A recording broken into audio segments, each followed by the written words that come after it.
Hi everyone. आज हम करने जा रहे हैं case studies question number 2 from the topic relations and functions.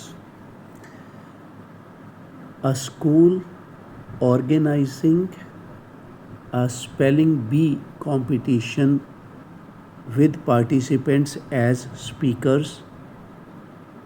A is equal to 1, 2, 3, 4 and they are judged by judges capital B, which contains elements A, B and C, full stop. Each speaker can be assigned only one judge. Let R be a relation from set A to set B defined as capital R. X and Y be an order pair where X is a speaker and Y is a judge. X belongs to A and Y belongs to B. तो शुरू में क्या बोला है कि हमारे पास क्या हैं, 4 स्पीकर्स हैं। कौन कौन से? 1, 2, 3, 4। और उनको जज करने के लिए कितने जजेस अपॉइंट किए हैं? 3 जजेस, A, B एंड C। और इसको थोड़ा सा अच्छी तरह से फिर पढ़ो। Each speaker can be assigned only one जज।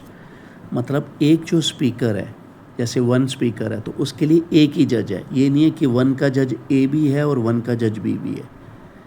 एक स्पीकर के लिए एक जज है। मतलब 1 का जज A है, 2 का जज भी A हो सकता है, उसमें कोई दिक्कत नहीं है। मगर 1 के अगर मैं कहूँ कि 1 का जज A हो गया और C हो गया, ये नहीं हो सकता। 2 का जज एक हो सकता है, A या B या C। 2 के 2 जज नहीं हो सकते कि 2 को जज करने के लिए B भी है और C भी है, ये नहीं है। ठीक है, तो इसके बाद का ये मतलब है। अब हम करते हैं पहला question attempt. How many relations can be there from A to B? तो फर्स्ट पार्ट के लिए क्या चाहिए हमें पहले काउंट करने पड़ेंगे A के एलिमेंट। A के एलिमेंट यहाँ से हम काउंट कर लेंगे तो A हमारे पास कितने एलिमेंट्स हैं? 4 एलिमेंट्स। B के एलिमेंट्स हमारे पास हैं 3, A, B एंड C। इसके बाद अगर हमने रिलेशंस फाइंड आउट करने हैं तो पहले हमें कार्टेशियन प्रोडक्ट के एलिमेंट्स का पता होना चाहिए। उसके लिए फॉर्मूला हमारा ये है n of A into n of B, कि कार्टेशियन प्रोडक्ट में कितने एलिमेंट्स होंगे? A के एलिमेंट्स को B के एलिमेंट्स से मल्टीप्लाई करो। तो A के एलिमेंट्स अभी हमने फाइंड आउट किए हैं 4, B के हैं 3, तो A क्रॉस B मतलब कार्टेशियन के एलिमेंट्स हो गए 12।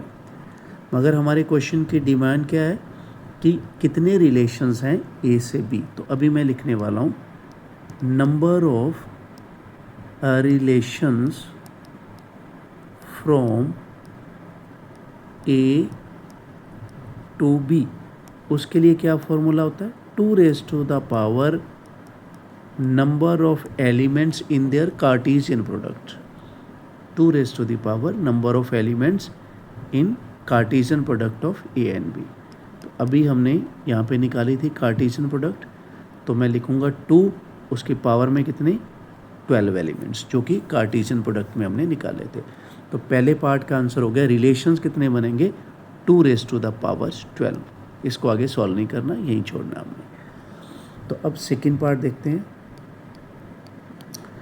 सेकेंड पार्ट है a student identifies a function from A to B as 1A, 2B, 3B, 4C। तो इसके लिए क्या करेंगे? हम क्या करते हैं, पहले बनाते हैं एक एरो डायग्राम, थोड़ा उससे आसान हो जाता है बच्चे के लिए। A सेट है, B सेट है। A के अंदर एलिमेंट्स हैं 1, 2, 3, 4। B सेट क्या है? जजेस का सेट है, उसके अंदर एलिमेंट्स क्या हैं? A, B, C। A के अंदर कौन से हैं? स्पीकर्स 1, 2, 3, 4। अब इसके अकॉर्डिंग आप एरो लगाओ। 1 की एरो है A पे, मतलब 1 की इमेज A है। या बोल सकते हो कि 1 स्पीकर को कौन जज कर रहा है? A जज। इसी तरह से इसको देखो, 2 को कौन जज कर रहा है? B जज। 3 को भी कौन जज कर रहा है? बी जज। 4 को कौन जज कर रहा है? सी जज। अब क्वेश्चन पूछ रहा है कि check if it is bijective और नॉट। बाइजेक्टिव का मतलब क्या है? 1-1 और ऑन टू होना, तो ये आपको पता होना चाहिए। बाइजेक्टिव का मतलब क्या है? 1-1 ऑन टू। जो फंक्शन 1-1 भी हो और ऑन टू भी हो तो उसको बोल सकते हैं बाइजेक्टिव। मगर आप यहाँ पे देखो अगर अच्छी तरह से, 2 और 3 दोनों को एक ही जज मिला है बी, तो इसका मतलब ये फंक्शन जो है यहाँ से पता चल रहा है कि ये है मैनी वन।